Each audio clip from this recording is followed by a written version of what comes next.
All right, good evening, everyone. Thanks for joining us. My name is Nicole Holubar-Walker.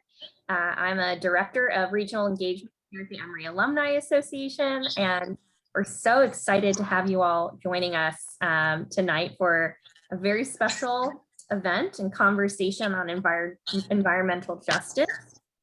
We are very lucky to have Dr. Nataki Osborne-Jelks joining us tonight, who is a world-renowned environmental justice advocate, and so much more.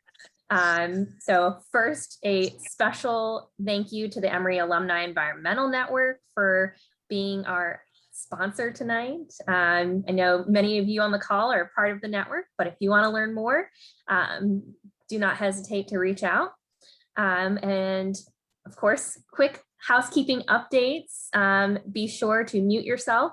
You are welcome to keep your camera on as well, but just be sure to keep your phone on mute until we get to the conversations. So a quick run through of what tonight's going to look like. In just a second, I'll turn it over to Amy who will share a little bit of a background on our fantastic speaker. And then Dr. Nataki Osborne-Jelks will share a little bit about what environmental justice means to her and the great work that she has done and continues to do, followed by a breakout session in groups of about 5 to 6, to allow you all to talk a little bit, reflect on what we've learned today, and talk about what you can do. So with that, I will turn it over to Amy. Thanks, Nicole. So on behalf of the Emory Alumni Environmental Network, I am honored to welcome Dr. Nataki Osborne-Jelks. Dr. Jelks is a renowned environmental scientist and nationally recognized leader in engaging urban communities and youth of color in environmental stewardship. An active advocate for environmental justice through her work, she currently serves as an assistant professor at Spelman College in Environmental and Health Sciences. She's a senior fellow with the Environmental Leadership Program, chair of the West Atlanta Watershed Alliance, and co-founder of the Center for Environmental Public Awareness, to name just a few of her accomplishments. An alumna of Spelman College, Dr. Jelks studied civil and environmental engineering at Georgia Tech through a dual degree program and earned her Master of Public Health in Environmental and Occupational Health from Emory University in 2002. She also recently completed her Doctor of Philosophy from Georgia State University's School of Public Health. She has received numerous honors, including a humanitarian award from the Georgia Department of Labor, a President's Service Award from former US President Bill Clinton, and recognition from Red Book, Uptown, and Ebony magazines. We are excited to have her here to discuss what environmental justice means to her, her journey to becoming a leader in the space, and to have her address opportunities for the community to engage in the work. After her remarks, we'll be breaking out the group into discussion rooms to explore all the ways that we can work together to ensure that the environmental movement is inclusive of all. So please join me in welcoming Dr. Nataki Osborne-Jelks. Thank you so much, Amy, and thank you everybody for having me this evening. It's always great to be amongst Emory students and alumni, so it really is my pleasure to be here. So I'm going to share my screen, and I have several slides, but I promise I will get through them pretty quickly, so don't be alarmed. So I want to share a little bit about my personal journey into environmental justice activism and research. As I'm kind of in the academic space, I'm kind of a hybrid in that I'm now working in an academic space, but I approach the work from a very community-centered place. And so I probably spend just as much time as I do working on the academic side of things as I do working at the grassroots community level. And I'll talk about a little bit of that and how I got into it in the first place. So I'll just kind of start with this statement that place matters. And because place matters, I'm essentially doing this work. My revelations about places that I've lived in have shaped essentially the work that I do today. And so I found, as many know, that the urban environment itself is a determinant of health. And I know, as I'm sure many of you all do as well, know that all communities weren't created equal. So many of the leaders of the environmental justice movement, talk about this. Dr. Robert Bullard, who is one of the premier authorities on environmental justice, says all the time that all communities were not created equal. So we have communities of opportunity, and then we have other communities. So if we were to, kind of look at some of the differences that we tend to see in these communities of opportunity, and sometimes what we might find in communities of color or low income communities, you see some stark differences in terms of the positive amenities that you might find in some communities, and those things that are detriments or detriments to health, and things that don't necessarily promote health and well-being in communities of color and low-income communities. And so these are the things, these social determinants of health and other factors that we know are very related to poor health status. And these are the things that contribute to health disparities.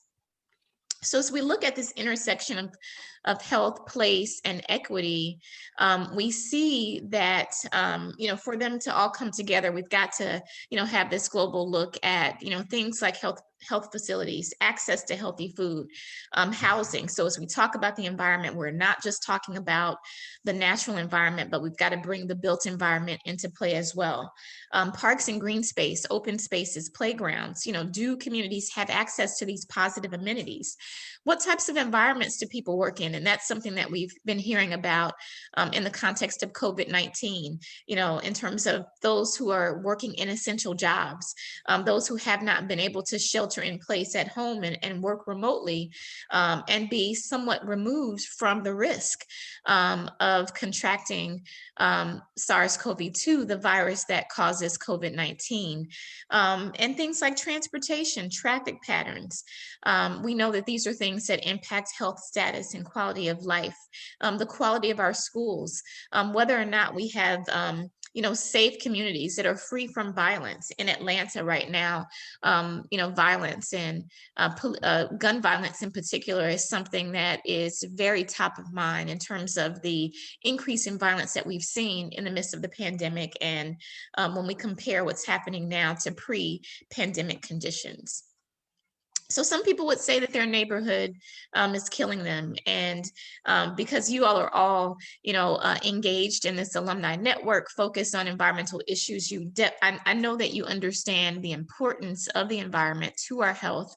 But this might seem like it's, kind of drastic. But, as people in Flint, Michigan, who are still dealing with the impacts of lead in the drinking water system in Flint, people are still, using bottled water and needing these types of resources in the wake of the challenges that continue to go on in the Flint community. So this is just one example. Urban environments, again, as I talked about, how the urban environment is a determinant of health. When we think about the urban environment as place in the United States, and really we could talk about it in the context of the world, because we know that populations worldwide are becoming a lot more urbanized. But if we think about the United States in particular, at the time of, prior to our most recent census, we knew that urban environments made up over 80% of the United States population. And some studies show that a significant number of hazardous waste facilities are located in urban or metropolitan areas. There was even a study that was released, I believe it was last summer, that looked at public housing facilities across the United States and found that about 75% or so of public housing facilities across the US were located in close proximity to environmental hazards and stressors.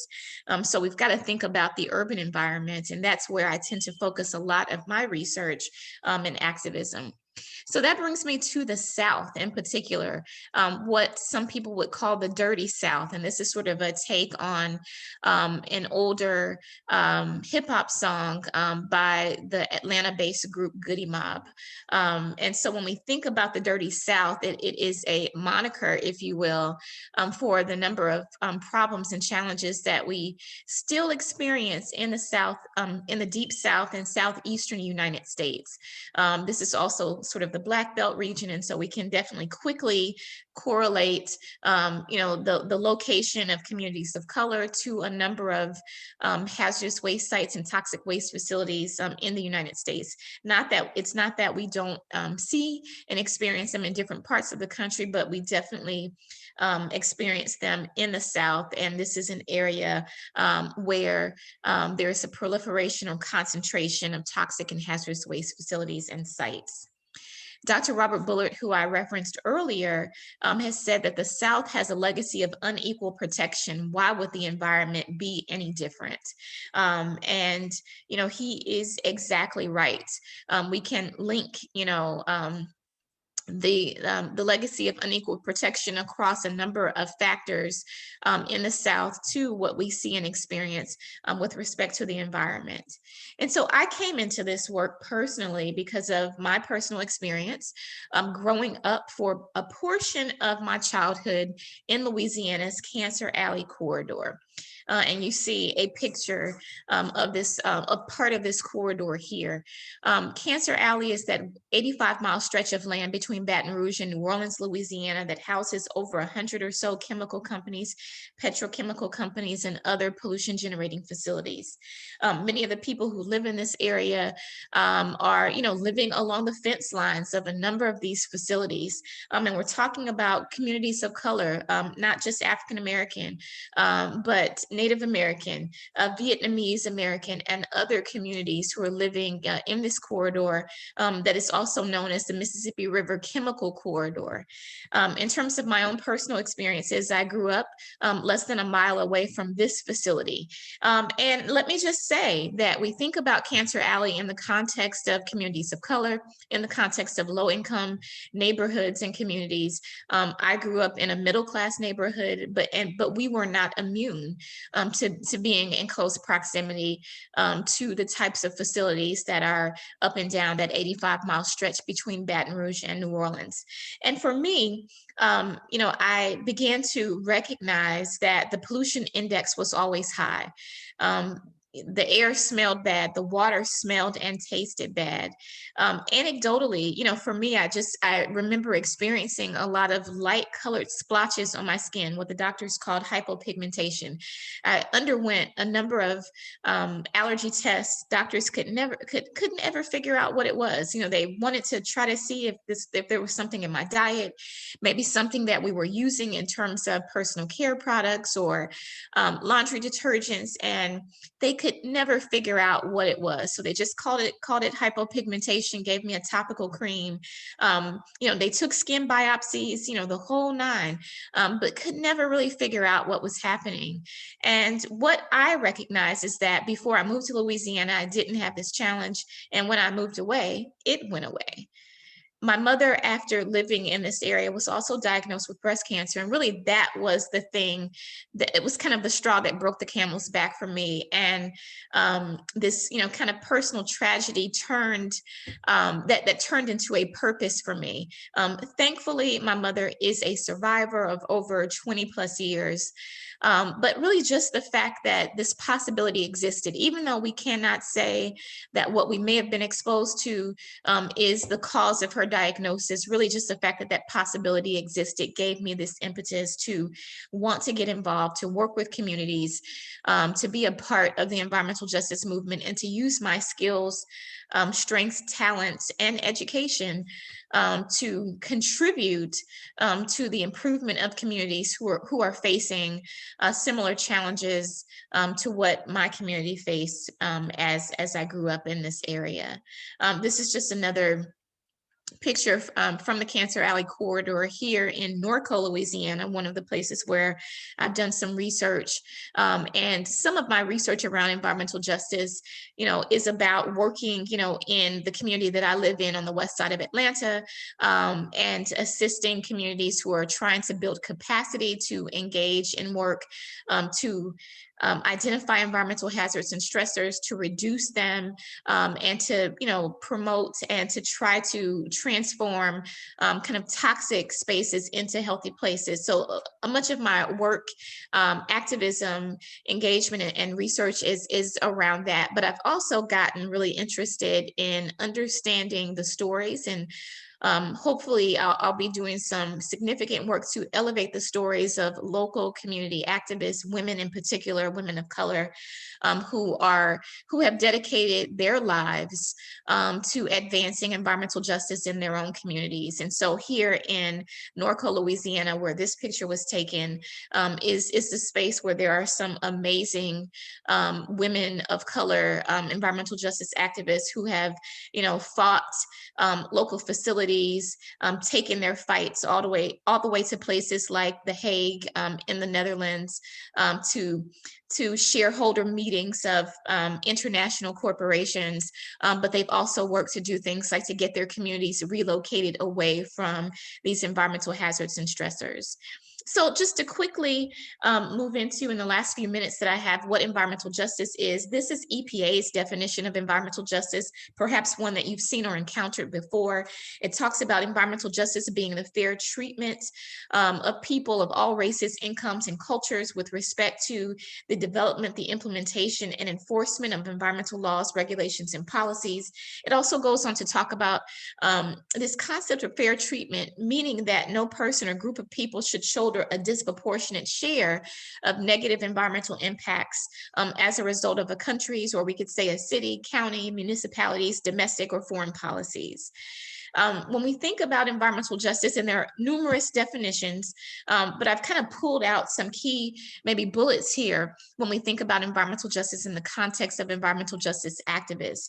So one, we think about the environment as where we live, work, play, worship, and learn. So again, it's not just the natural environment, but it's also our built environment as well. It's based on the premise that people who are impacted by environmental hazards and injustices speak for themselves. It's a convergence of civil rights, environmentalism, and public health. It's both multicultural and multi-ethnic.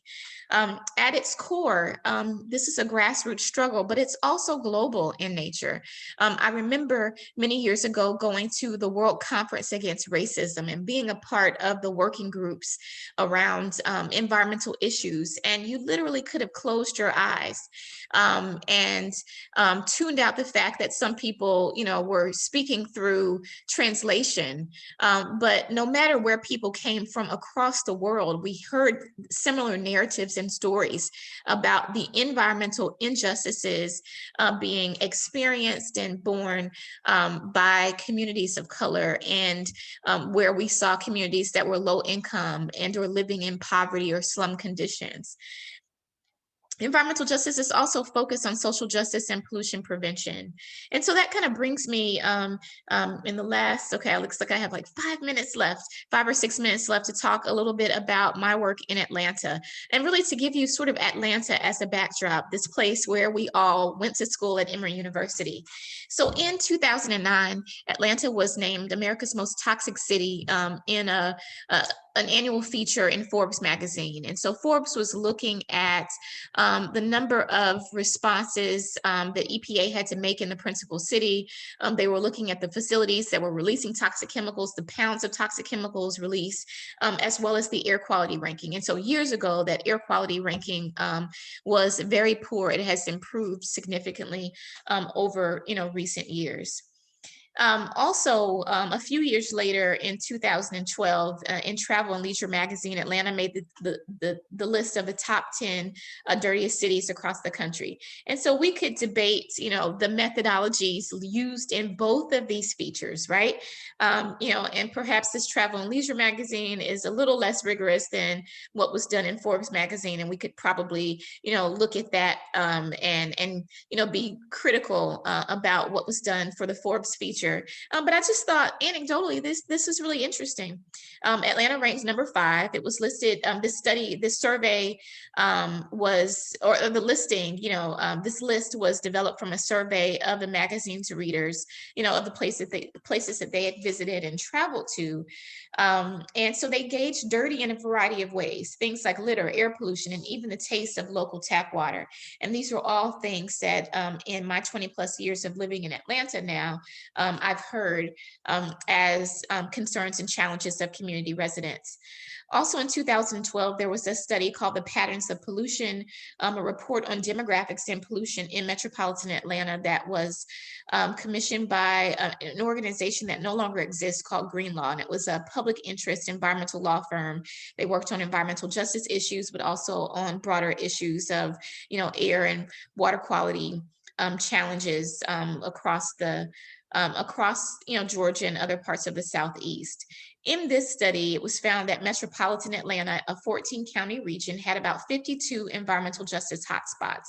So all of the hotspots are the places or the boxes in the red. So these are locations where you had multiple pollution sources. And within these sources, within these areas where you had the multiple pollution sources, you also had social vulnerability, high social vulnerability in these communities. So communities of color, low-income communities, maybe even language-isolated communities.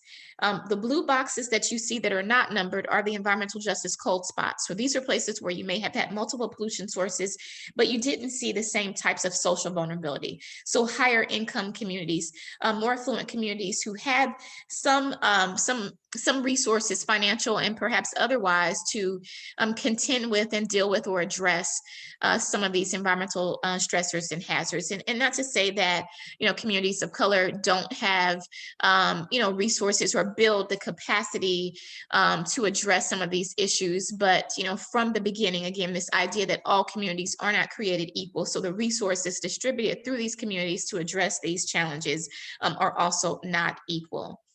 I live in Fulton County in Southwest Atlanta. And so here you can kind of see, within Fulton County, where the stressors and challenges are distributed. So we see here that, it's not that we don't have some hazards in different parts of the county, but obviously they are concentrated in the city of Atlanta on the west side and southwest side of this of Fulton County. And we see, some down in the really southern part of Fulton County as well. And so while demographics are mixed, we can definitely say that the demographics look a lot different than what we see in the northern part of the county and in the areas kind of above the city of Atlanta. So when we talk again about this idea that place matters, this is what propelled me into, working at the local level and focusing my research and activism, not only in my own community, but in other areas of need on the west side of Atlanta and beyond. Just a little tidbit here that life expectancy in Atlanta is really based on where you live.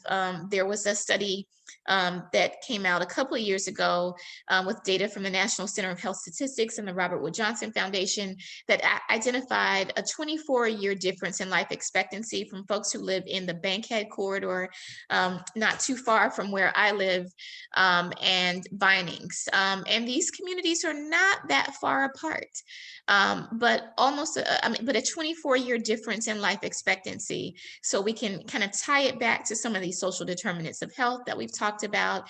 The Bankhead area actually was the number 5 hotspot identified in this patterns of pollution report that I just showed you. And so, these are the things that really have gotten me engaged in the work. I know that I am now right at time, but if I could take just a few more minutes to talk about how I have translated this concern for what I see and experience in my community to action. And hopefully that can, help us to think about how we can all be a part and be engaged in things maybe in, our own local communities, or how we can support community-based organizations that are doing this work. So a little bit before I started my graduate studies at Emory, I helped to co-found a community-based organization called the West Atlanta Watershed Alliance, otherwise known as WAWA. We work to grow a cleaner, greener, healthier, and more sustainable West Atlanta.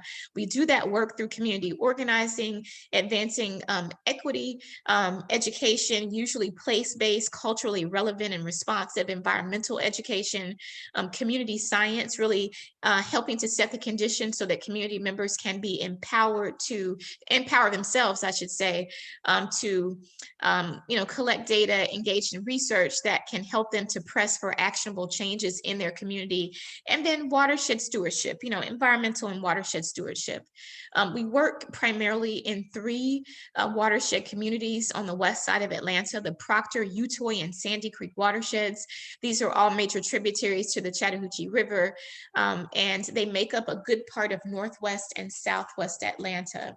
And these communities have a number of assets and strengths, as well as challenges and hazards.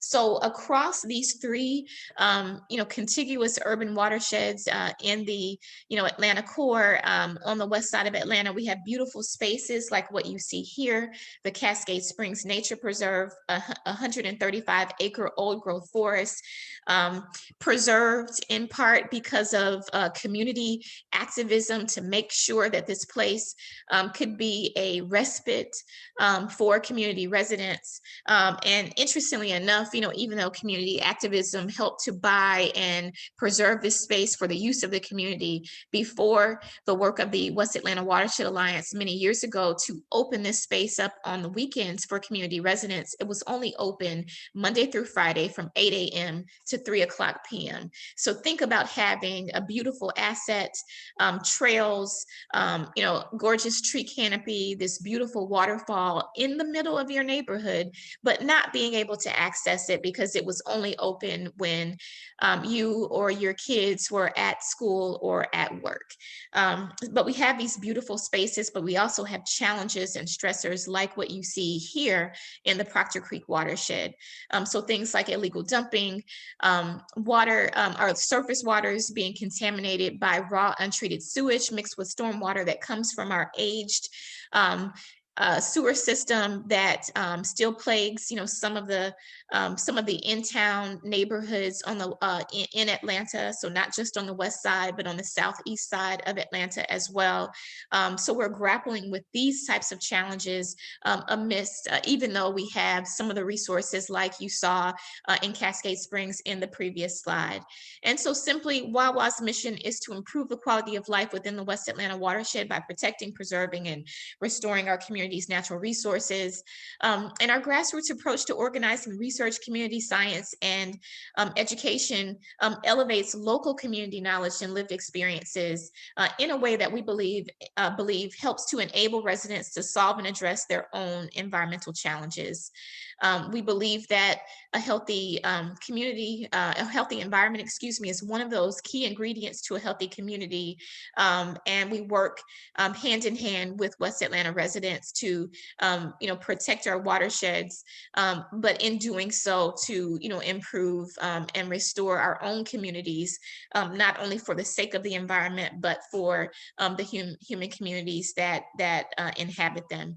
We know that residents can make a difference in achieving sustainable communities and neighborhoods, and engage in a lot of, community-based activism, everything from, cleaning up our local creeks and streams to engaging in research. And we believe that process is just as important as the results are. We do a lot of community engaged work, again, giving community residents tools that they can use to do things like test their water quality, assess what is happening in terms of air quality. And right now we actually are engaged in a new study in which we are exploring what is happening with the urban heat island effects and how it's impacting perhaps historically redlined communities on the west side of Atlanta and elsewhere in other neighborhoods that have been historically redlined in the city. We engage with residents to engage engage in research that's very participatory in nature, like a study that we worked on that focused on participatory mapping, in which community residents wanted to document and identify places where there were things like illegal dumping, where there was flooding, where there was failing stormwater infrastructure, to use this as ammunition to get city and community members, city, really more so city and other government agencies, to address alongside communities a lot of the environmental justice or injustice challenges in the community. And then I'll end with saying that, again, we straddle this fence between, working to, clean up and challenge things that are negative, to challenge those injustices that impact our community. But we also work, again, to put forward that positive vision, and we try to build on and really establish new resources and assets in our community. And so one of those is the Atlanta Children's Forest Network, 3 spaces, over 355 acres of urban forest land in Southwest Atlanta, the Outdoor Activity Center, the Hampton Beecher Nature Preserve, and the Cascade Springs Nature Preserve that I just showed you a picture of.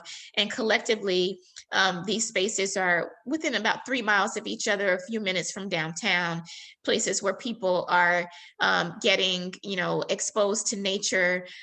They are, engaging in physical and mental health. They're experiencing the physical and mental health benefits of connecting to the outdoors. They are digging in the dirt, working on community garden spaces that are helping to feed the communities around some of these spaces. And we are really, I think, demonstrating a model of community-based environmental protection and advocacy to advance principles of equity and environmental justice. We do a lot of community-based education, K through grade, from working with kids, on up to adults and seniors in these intergenerational audiences. Folks are engaged in things like camping. In fact, we have our Great American Camp Out coming up in just a few weeks. It's going to be a virtual event with some limited things happening on site, but something that we've done for 10 years as one way to kind of give back to our community from the space of the Outdoor Activity Center. And this is the building on site that you see referenced here. And I'll stop there. Here's my contact information. Maybe one last thing that I'll say is that as we think about this, the times that we find ourselves in right now, with a president that is trying to center and focus and elevate issues of social and environmental justice, who's trying to elevate solutions to climate change, and executive orders and policies like Justice 40 that you may have heard about. I think there are some real opportunities, perhaps. The devil is in the details, as we always say. But in terms of the Biden administration, we have something called the National Environmental Justice Advisory Council, or NEJAC, which I actually am currently serving as a vice chair of. This is a federal advisory committee to the EPA on matters of environmental justice. And so in addition to this longstanding federal advisory committee, President Biden has now established the WEJAC, which is the White House Environmental Justice Advisory Council, that's looking across the range of federal agencies that exist, and looking for ways that we can elevate environmental justice in the work of all of these various federal agencies. And Justice 40 is going to be a critical piece in doing that.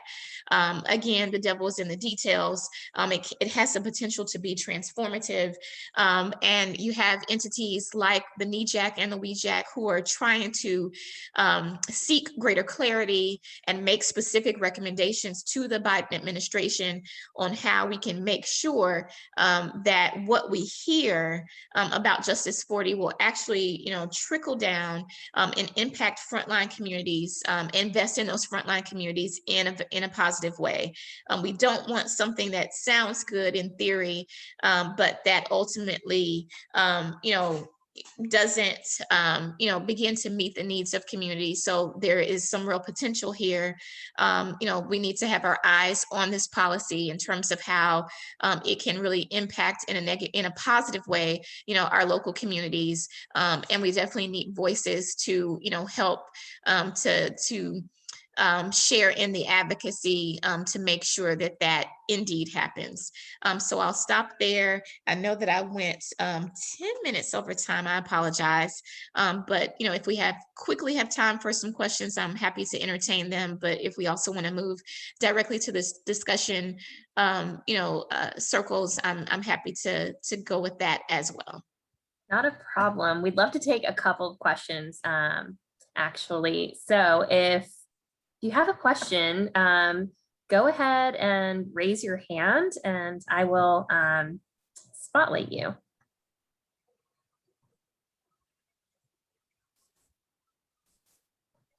And you can raise your hand using the reactions tool.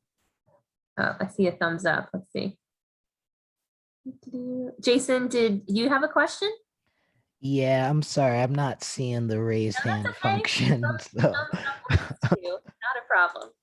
yeah, I really appreciate this presentation. This was awesome. The work you've been doing is amazing. So kudos to you. My question kind of surrounds environmental psychology and how we can develop our built environment to actually foster and encourage people acting as good environmental stewards. So that might be dressing up a trash can to look like a giant eagle and it makes a noise every time you deposit trash in there, or something like that, or you know making sidewalks more available in communities and things like that. So I just wanted to know if you've done any work kind of around looking at environmental psychology and maybe what you might have to offer for someone who's interested in that space.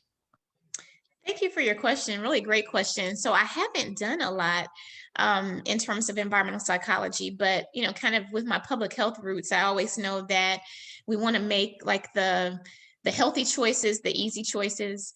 So we could translate that into how the choices around maybe personal behaviors and decisions that we make to conserve our natural environment and resources. If we make those things easy, then I do believe that that can increase the chance or the likelihood that people will engage in those activities. But I really love the idea that you're talking about. I also like things that I see, just kind of talking about, the idea of recycling to really build on what you just brought, even though this is maybe not the same in terms of this. Oh, let's see, get this affirmation, from the bald eagle or what have you. But I like sometimes, seeing, and I know some of this is at Emory, seeing the containers that sort of label things as kind of compost, recycling, landfill, so it kind of makes you think, oh wait, if that's going into the landfill, let me rethink my choice on that. So I do think I don't know what the research says about how effective some of those things are, but those are the types of things that stand out and that work for me. I'm the type of person who would look for the recycling options or whatever anyway, or sometimes if I don't see things like recycling options, I might take it with me. But those types of things, I think lead people to consider and ask questions about what it is that we might be contributing to.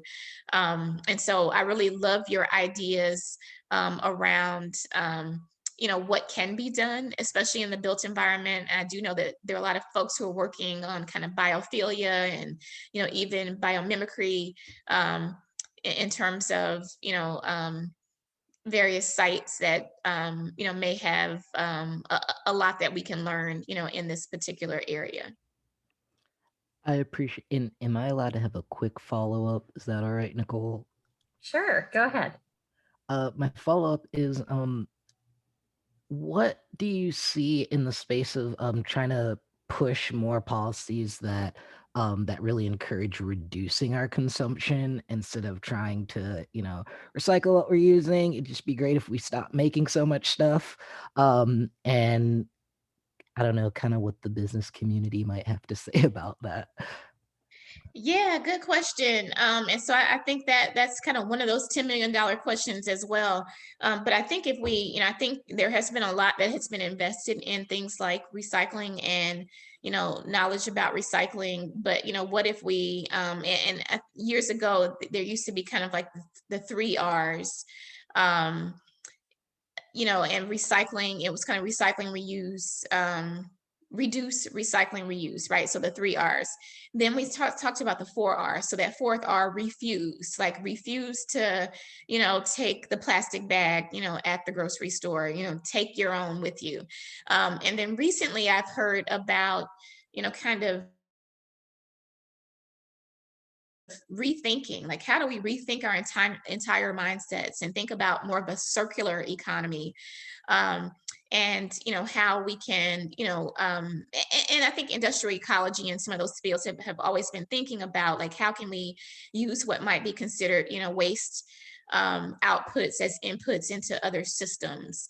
How can we kind of close this loop and from the get-go reduce the natural resources that we're extracting, and utilizing, how can we think about things in a different way? So it's not just about, how can we deal with the plastics or other, items at the end of their, short life cycles, but, how do we completely rethink, how we utilize those resources in the first place, so that we are not, creating a lot of single-use products, and so that we're also, not, creating products from this, kind of planned obsolescence, sort of perspective. Things are kind of built cheaply, built to break, they're so cheap that people will just, buy another one when it breaks.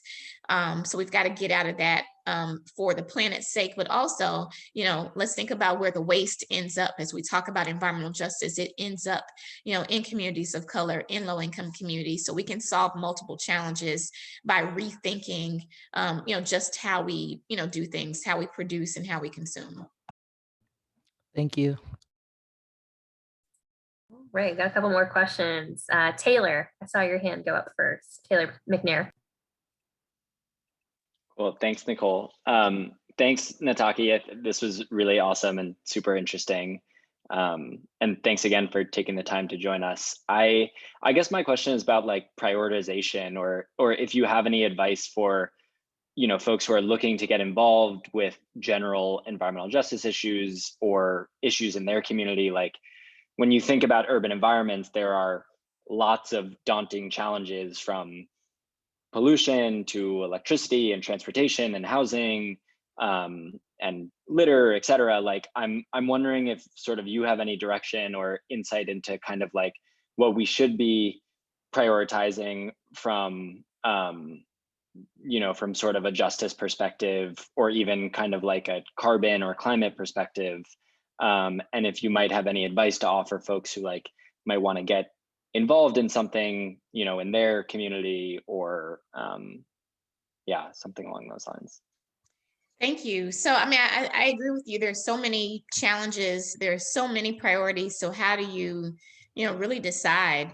I like to think about, where can I have the most impact, potentially have the most impact?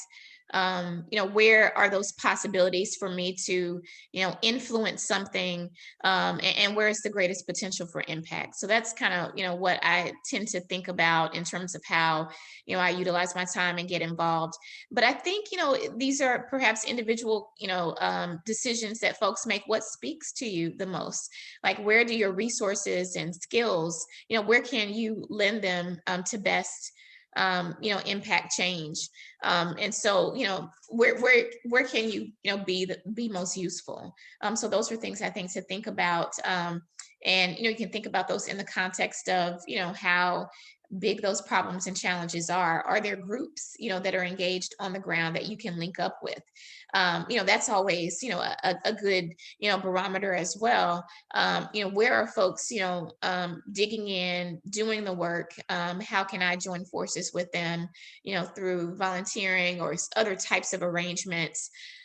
Look for those opportunities, so that, you're a part of a collective, and perhaps contributing, to efforts on the ground that, could be even more successful through your engagement.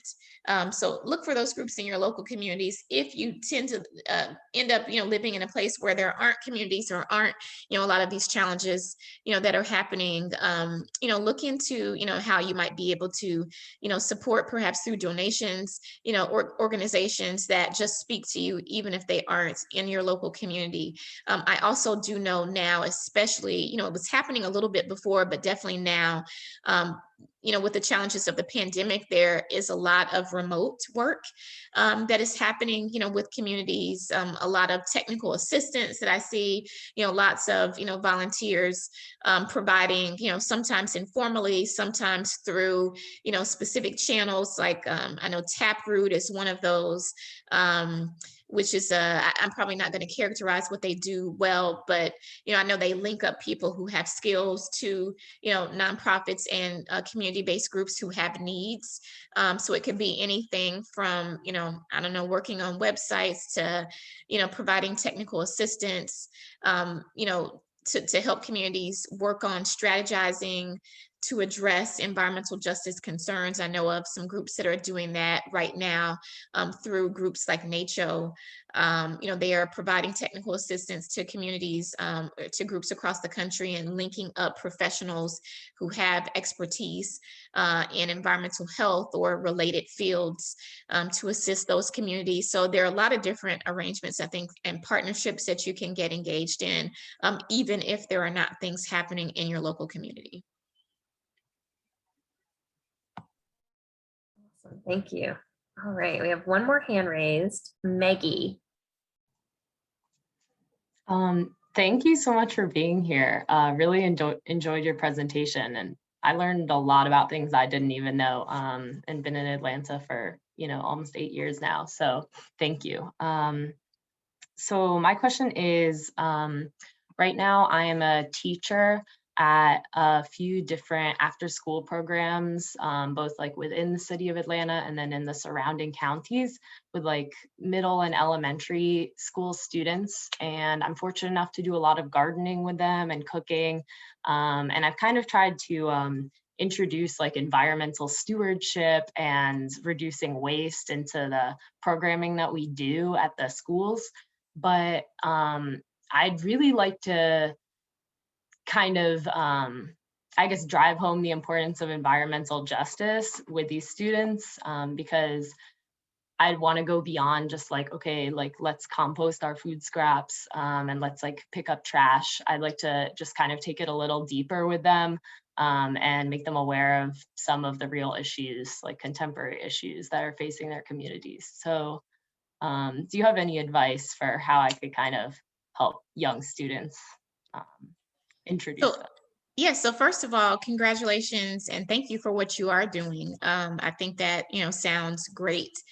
Even in terms of, your look at, things around food. I think there are ways that you can, really talk about, food insecurity, in the Atlanta area, kind of tying in some of the hands-on work that you're already doing to some of these community challenges that are very real in environmentally overburdened communities, throughout Metro Atlanta. So that's one, idea.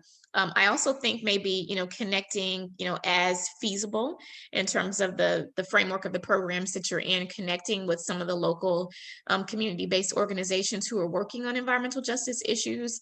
Many of them, might have, presentations or activities that they have developed for youth audiences, and, might be willing to, either help facilitate something or share resources with you that you might be able to use to facilitate with the young people that you're working with, to bring them into learning about environmental justice, for instance, creating perhaps their own understanding and definition of it, really reflecting on what they might experience or see in their communities or in other neighborhoods. So I think there are different ways that you can go at it, but you can definitely build on the foundation that you've already started and incorporate some of these topics in, and perhaps some hands-on activities that students could do as well. Thanks for your advice. Appreciate it. No problem. Awesome.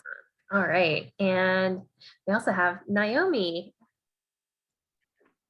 Hi, can you hear me okay? I have like 4 different devices going on. Thank you so much for your presentation. It's really interesting to hear. I was curious, you know, when I was at Emory, I had the opportunity to work at a community gardening bank club, and you know, learned a lot. And I think one of the bigger institutional challenges I kept running into was that there was a lot of financial and structural support coming from Rollins. So I think with that came a lot of like westernized, maybe whitewashed views of health needs, especially in terms of food and food security. And I guess I'm curious, you know, how you would recommend, you know, centering communities of color and BIPOC communities and defining those health concepts, you know, when trying to promote environmental equity. I struggle with that. So I didn't catch everything. I think my internet may have been failing me. I hate to ask you to repeat that. I got bits and pieces, but could you maybe summarize and say your question again, please? Yeah, hold on.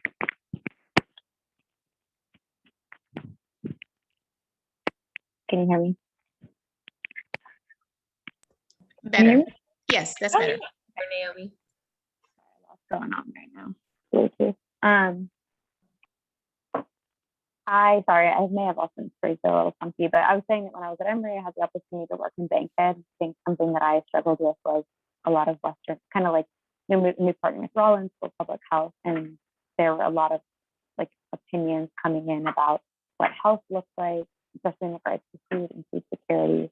And I think a lot of that is very white, not very Westernized. And I'm curious, you know, how you would recommend how you've had success in really centering BIPOC communities of color in that conversation.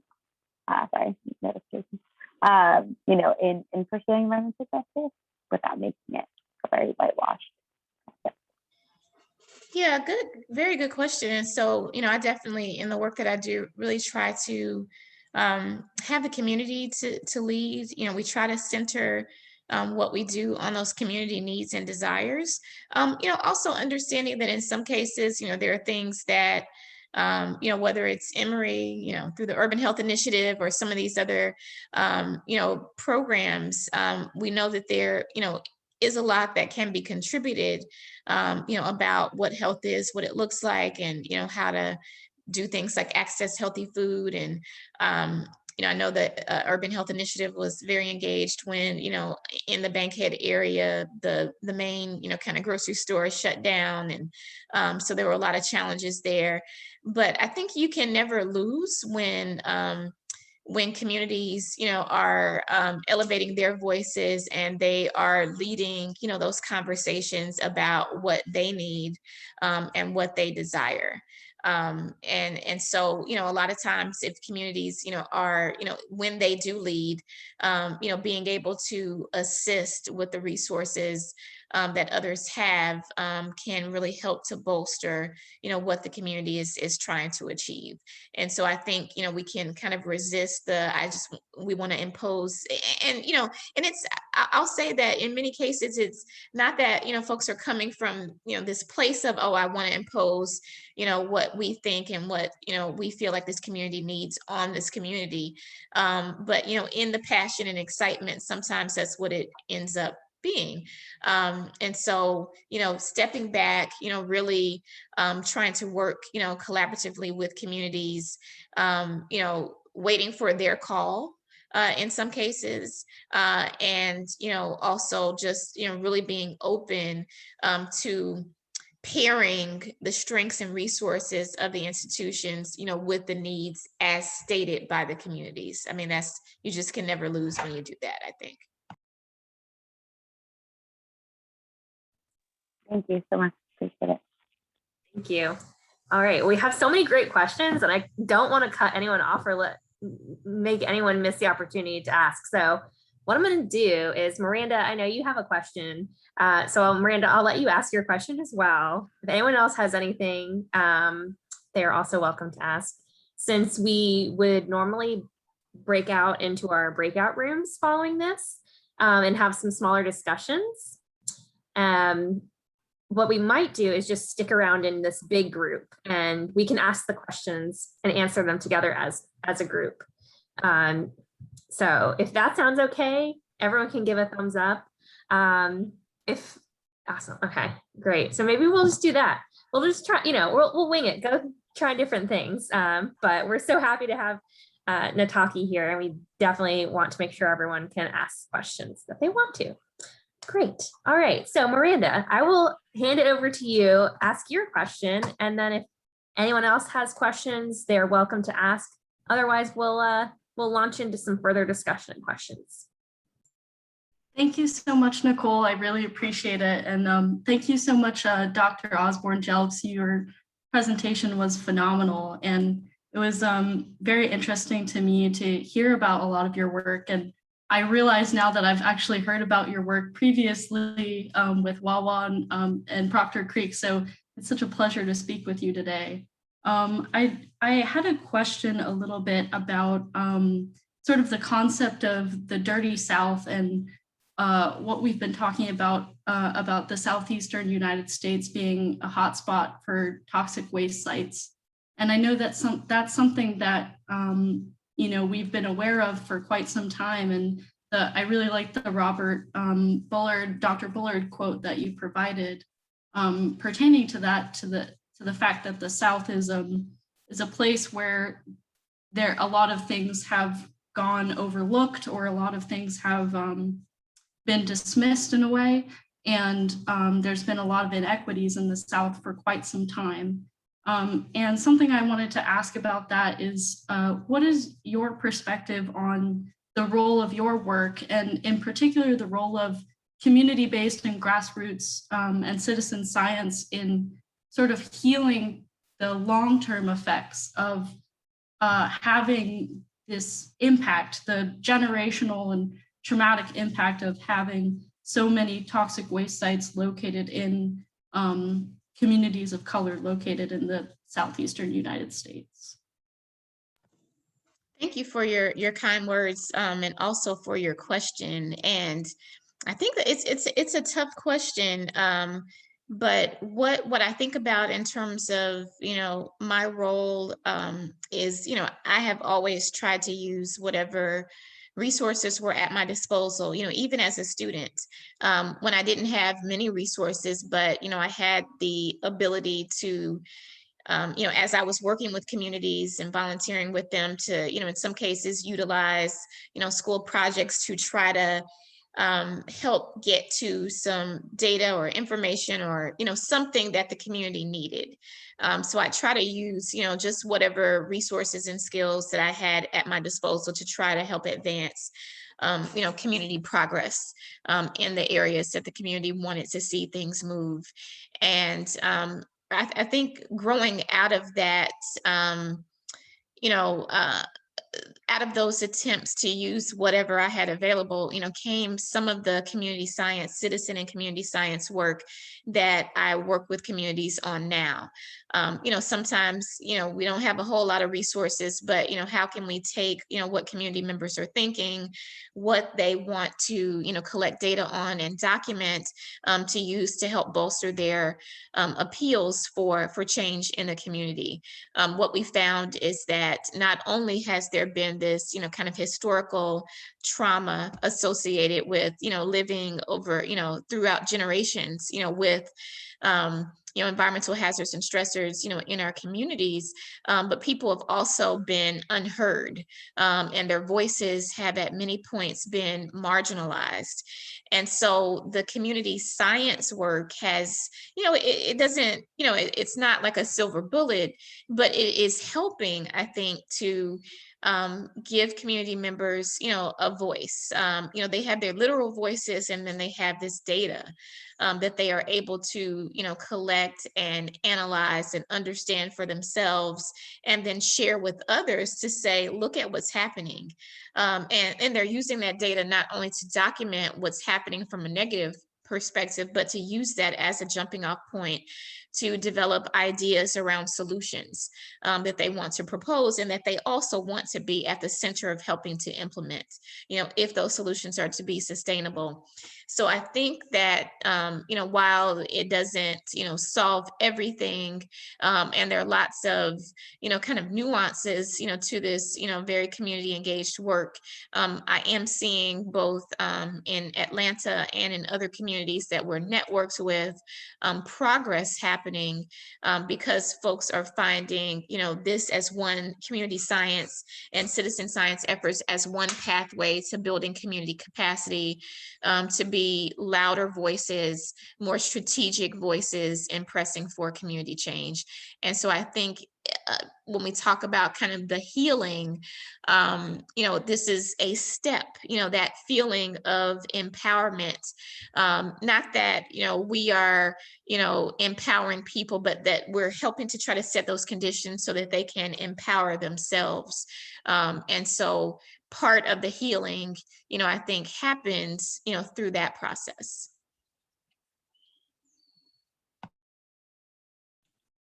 Thank you so much. Awesome. Thank you. I really appreciate it. And I'm glad, thanks to everyone for sharing additional thoughts in the chat throughout as well. We have so many very knowledgeable and intelligent folks in the room.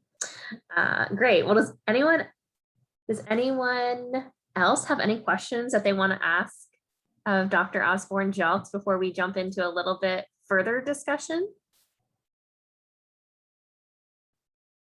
All right, great.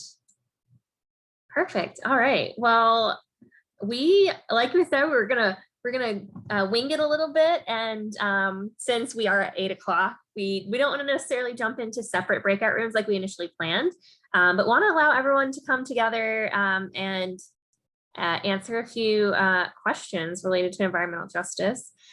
So May, if you don't mind, I will let you go ahead and ask one of the questions that that we had that we would love for folks to discuss, and even reflect a little bit about what you've learned today. And I'm going to go ahead and allow everyone to be seen here. One sec. All right, go ahead, May. Thanks, Nicole. For anyone on the chat who hasn't seen me before on one of these events, I'm one of the co-chairs of the Environmental Network. I'm really excited to be here and to have this conversation tonight. I think it's been really awesome. We did have this sort of conversation guide that's built by the Civic Dinners platform that we were going to use in our small groups. And I kind of took that both based on what Dr. Jelks already told us about and some of the things that y'all have been asking, and tried to boil that down to two broader questions that I thought the audience might want to share, the thoughts that you've been having during the conversation. So the first question I'm going to ask is, we've already heard a lot and talked a lot about, what the environmental injustice problem is. Essentially, what are all these issues that are going on, from, bad things like pollution to a lack of good things like green space, to the lack of political power and other issues that impact how communities can, gain the things they need or get rid of the things that are harming them. But what we haven't necessarily grappled with yet is what do we think has to be the priority within all of those problems that we want to tackle? Are there certain issues that you've heard about tonight that you think we really need to put at the top of the stack to work on so that we can solve the larger problem? So if anybody wants to volunteer their thoughts on that, we'd love to hear it. And be sure to introduce yourself, share your name and where you are as well.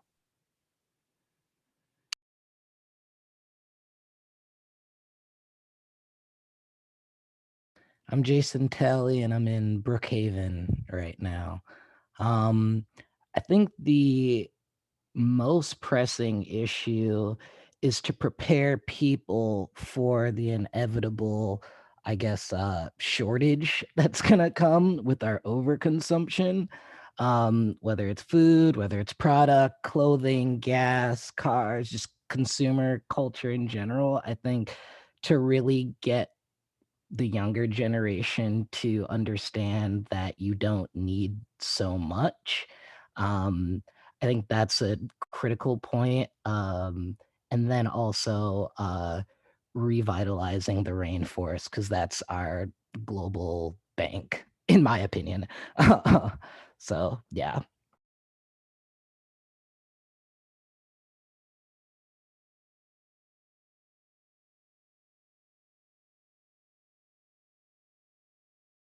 And feel free to just jump in for this part. We don't have to do the hand raising thing unless it gets too crazy.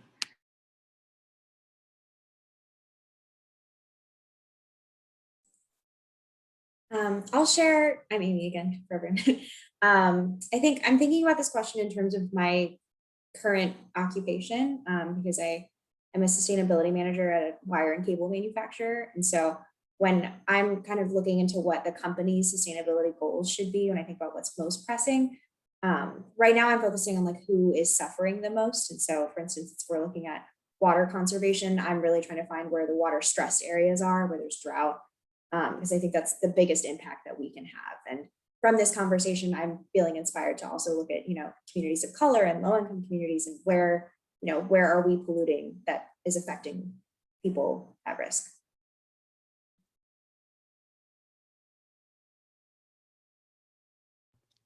I'd just be interested to hear y'all's thoughts on the way that we produce our food and the horrific environmental impact that our food is having on the spaces around us, and how we might eat better, treat our land and animals a lot better.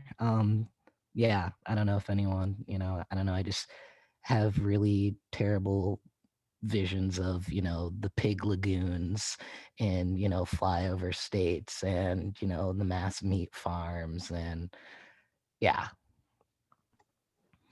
It's kind of I agree with interesting. you there. Sorry, Oh, go ahead. sorry. Oh, okay.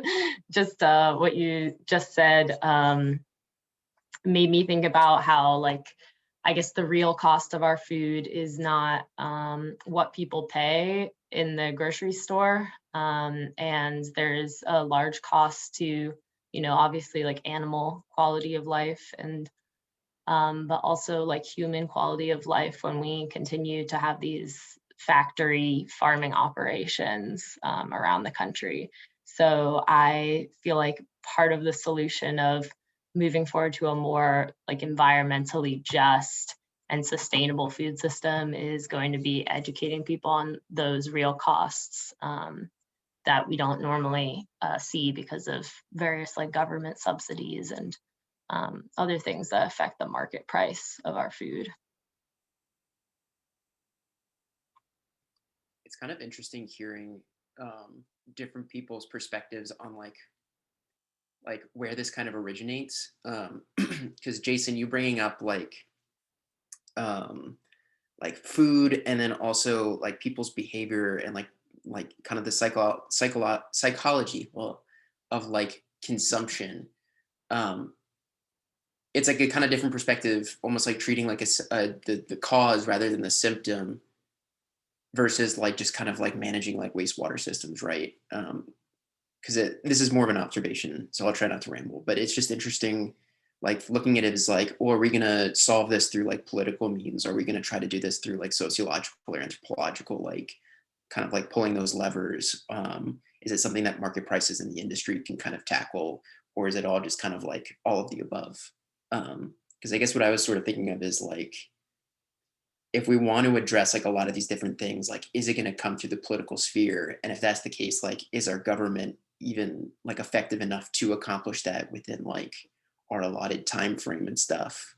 Or are we just going to hope that, I don't know, like we can sort of do this in like an ad hoc or like semi-organized way through like kind of local networks or grassroots like level like organizing?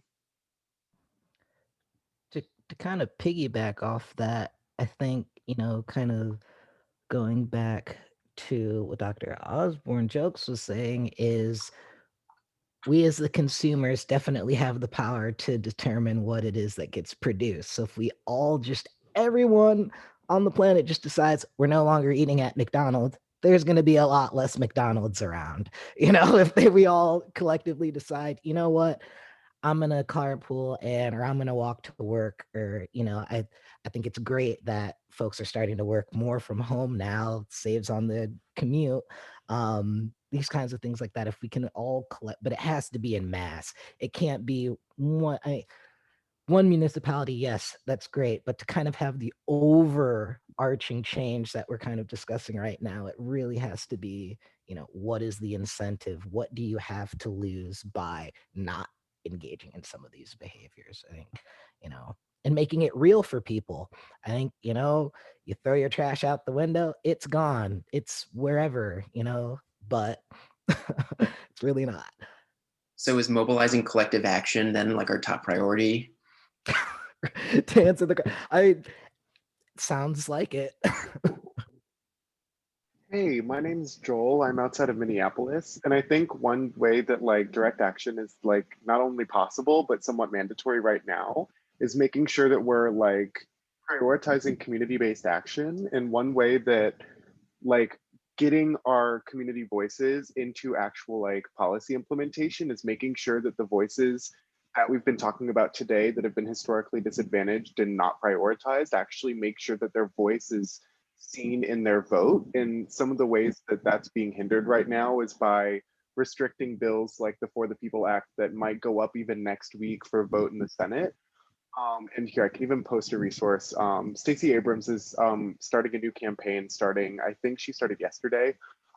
She's calling it Hot Call Summer, and I love that, where she's trying to mobilize young voters to call their senators good, bad, neutral, from the Joe Manchins out there all the way to the John Ossoffs and the Senator Warnocks, to make sure that like we can actually get a vote to vote these laws in that can make sure that everyone has equal representation and can actually have their voice heard at the federal level, so that we can actually get these policies that we're talking about and hypothesizing on into action. So definitely mobilize yourself and others to get those things into action ASAP. That's a great point, Joel. I was going to, that was sort of what my idea was going to be for this question, is that it sort of goes to the point of collective action as well, that some problems can be solved by changing behavior, other problems need to be solved by changing institutions, but both of those problems can be solved by collective action and giving the right groups of people power in order to be heard. And that happens to the vote, it happens through grassroots activism and all sorts of other things. And if we prioritize those sort of organizational goals, then maybe we can tackle multiple problems at once, because we're giving folks a voice, and then we're also getting them all together in the same room to talk about some of these bigger ideas that we have about our consumption and and how we individually treat the planet. And that also flows really well into the second question and the final question that I was going to pose to the group, which was sort of from what you've learned tonight or what you do in your day-to-day life. What's one action that you feel that you can and you want to take now that you've had this opportunity to talk about the environmental justice issues, something that you can do either in your own life, at your company, in your broader community, to work towards these goals that we've been talking about?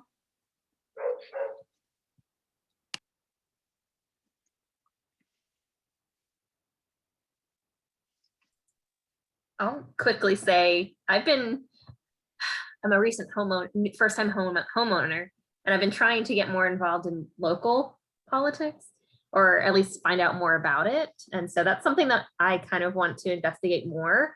So I don't know if it's necessarily a very clear action at this point, but it's something that I want to investigate more, because I think it's becoming very clear that advocating for environmental justice is extremely important at the local level, at the city level, even more so necessarily than at the federal level. So that's one thing I'm gonna do after this, is try to be more active in my city, which is City of Avondale Estates. So.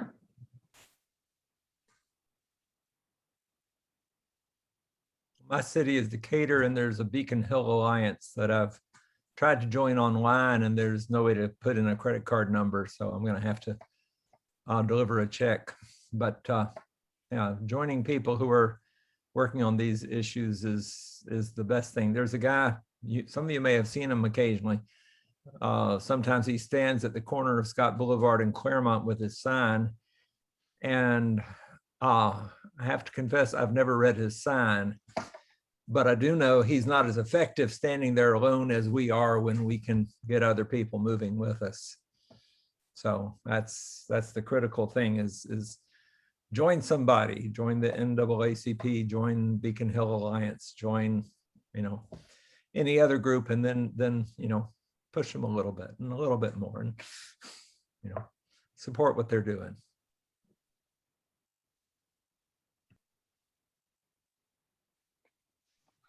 I can add, one thing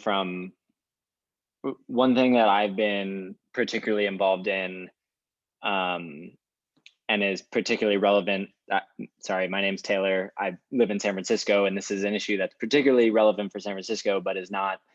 I don't think any city is immune, and that's just related to sort of housing and kind of dense urbanization broadly.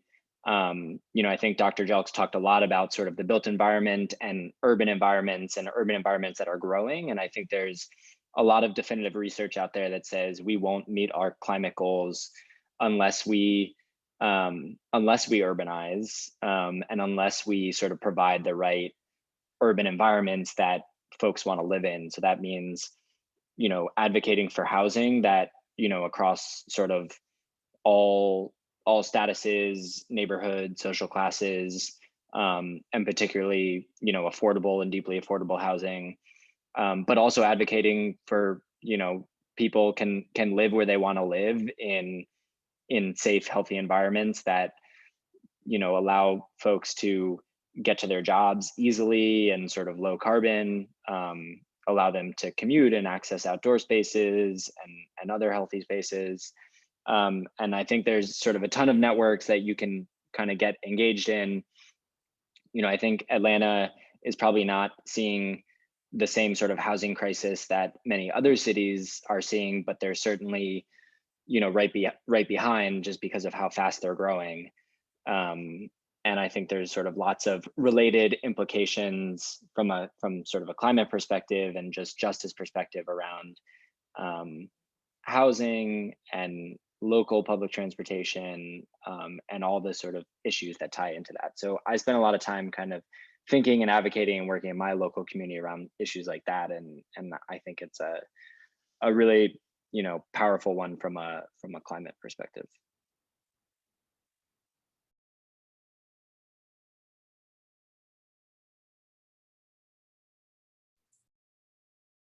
Great. If there's anyone that hasn't gotten a chance to speak, don't hesitate to unmute yourself.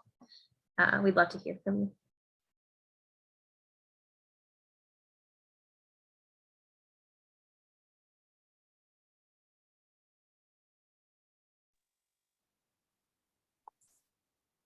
And if no one has anything else to share, that is totally fine. We know it's getting a little late. Does anyone else have any last thoughts that they want to share? Any action that they are excited to take following this conversation?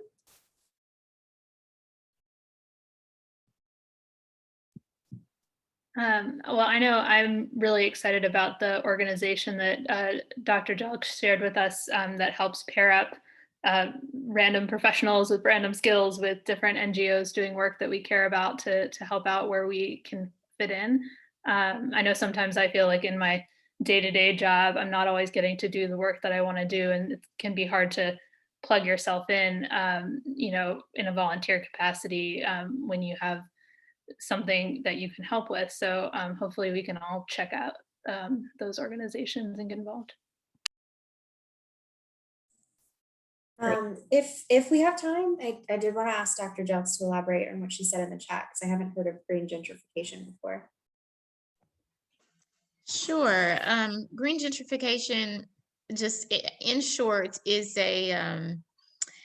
It's when there are green developments. Sometimes we're talking parks, green spaces, other things that are being implemented in communities that end up spurring on gentrification and displacement. So in some cases, things might be, being developed from a positive sense. We want to, say, give a community that hasn't had access to, parks and green spaces, parks and green spaces, or we want to, bring green infrastructure to communities as a tool to make those communities more resilient if they've been undergoing or experiencing things like urban flooding. So that's one of the things that has been implemented on a wide scale here in Atlanta. Places like the historic Fourth Ward Park is one example. And then there are other parks now on the west side of Atlanta that are being developed that, in their development, essentially, these green, big, especially the big green projects are spurring on this gentrification and displacement of communities. I'll put in the chat, I did a co-authored a lit review or a scoping review that was published earlier this year that is looked at about 15 different studies that were conducted about different places across the country where there were parks and green spaces being implemented in gentrifying neighborhoods. And so we were looking at the impact from a public health standpoint of those projects, on historical, kind of indigenous communities. And we found that in most cases, that people were not being helped, by these new greening projects. And in fact, there, was a negative effect in some cases. So I just put that link in the chat if anybody is interested in looking at the article. But, there's a lot happening, different communities. So in LA, the restoration around the LA River, in DC, there's actually a project that has been kind of put up as a model of, how communities can begin to address green gentrification. And it's the 11th Street Bridge project, if anybody has heard of that. But, just you can look no further than the Atlanta Beltline or the historic Fourth Ward Park in Atlanta and see, where, see that green gentrification is a real thing and is impacting communities.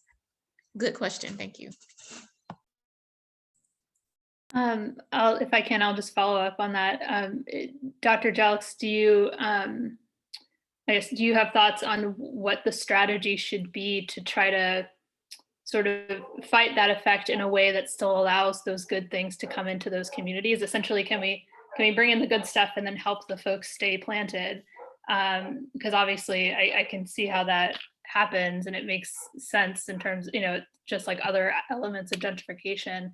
And so is there like a policy kind of approach that we can take to help so that we're not just not giving people green projects that they probably also would benefit from?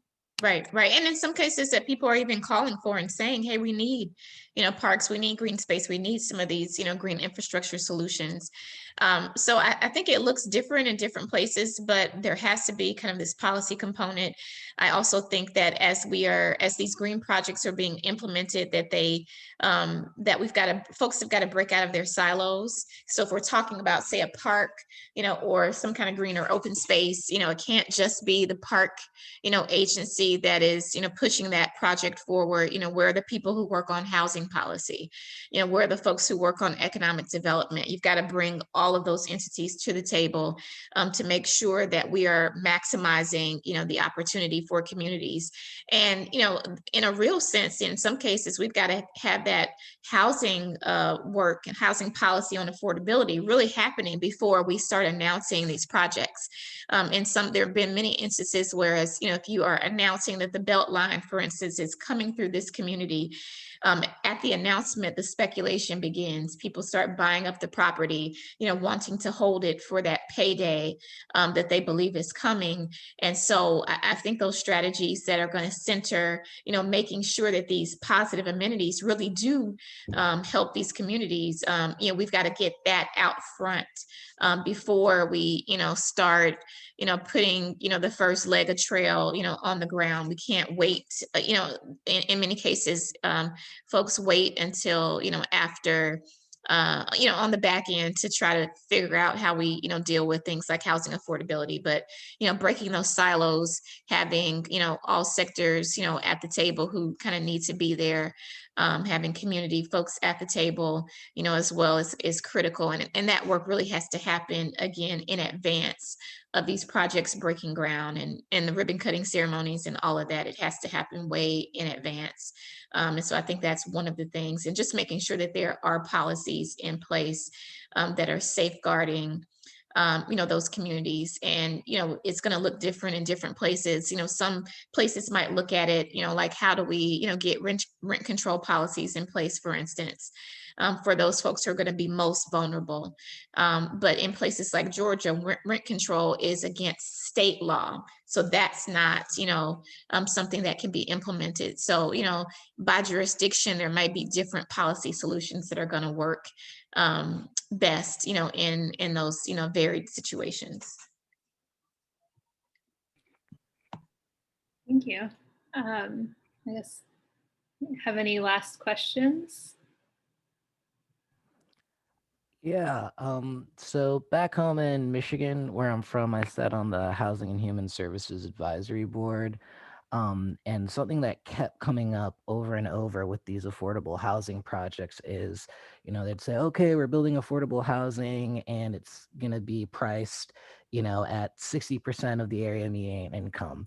But the area median income was so ridiculously high at like $132,000 that, a basic, a simple four-person family cannot afford, $47,000 to $50,000 to like a year to pay towards housing. And it just didn't make sense to me that a lot of the the urban planners that we were working with just didn't have a good grasp of like where people were at financially when creating, are we going to do market price, are we going to do affordable, and like what percentage of the building that we're building is going to be affordable or market price and these kind of things. So I just don't really know how to go around that or to deal with, again, in these highly concentrated pockets of wealth, kind of like around Decatur, kind of like around DeKalb County.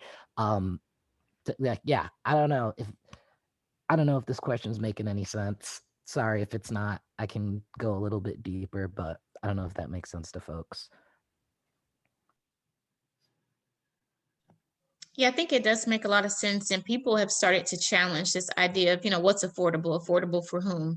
And, the using the area median income, I don't think proves to be, the best way that we look at what's affordable for the reason that you mentioned. There's still so many people that live, below that mark. What are we going to do to create robust options and opportunities, for those folks. And, digging into that from a policy perspective is what really needs to happen. Thank you. Great.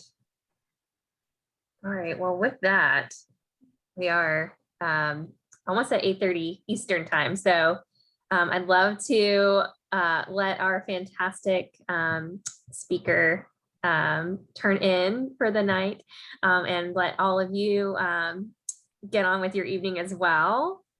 But please join me in giving an extra special round of applause to Dr. Nataki Osborne-Jelks for joining us tonight, an incredibly busy person who took out time in her evening to share her insight, and so thankful for her. And thank you all for asking so many great questions and being so engaged. We really appreciate the opportunity to chat with everyone. So with that, we'll go ahead and wrap up, but thank you again for joining, and another special thanks to the Emory Alumni Environmental Network for sponsoring the event tonight, presenting. We hope to see you all at another event in the near future. the Emory Alumni Environmental Network puts on usually at least a quarterly event, and is a network that operates across the country. So you are, yes, EAEN. We would love to have you all join us. If you're interested in learning more, definitely do not hesitate to reach out to me, or May, Amy, or Taylor as well to get more information. And I'll include the link to the Facebook and in the follow-up message, as well as some of the links that were dropped into the chat tonight. So again, thank you all for joining, and we hope you all have a fantastic evening. Thank you, Dr. Jelks. Thank you, Dr. Jelks. Thank you so much for having me. Appreciate the invitation. Oh my goodness, thank you. All right, bye everyone.